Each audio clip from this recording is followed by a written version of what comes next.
Already இந்த centipede டெம்பிளை பாதி சுத்தி பார்த்துட்டோம், மீதியும் பார்த்துடலாமா? முன்னொரு காலத்துல இங்க நிறைய பூரான் இருந்ததா, இப்ப இயற்கை மாற்றத்தினால 1-2 தான் இருக்கதா சொல்றாங்க. பூரான்களை நோயவழிக்கு நன்மை தரதா பாக்குறாங்க.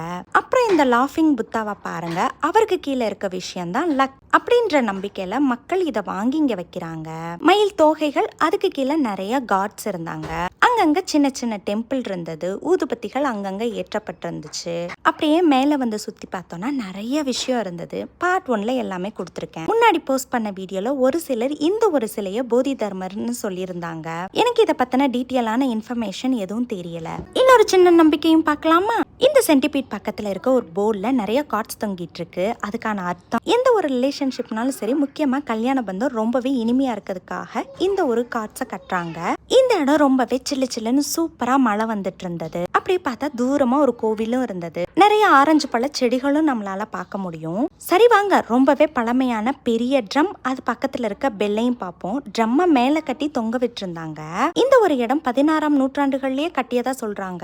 இந்த இடத்துல கண்ண மூடி நிற்கும் போது மனசுக்கு அவ்வளோ ரிலாக்ஸா இருந்தது. நம்ம சேனல்ல இன்னுமே புது புது விஷயங்கள் வரப்போது, மறக்காம சப்ஸ்கிரைப் பண்ணிக்கோங்க. டாடா.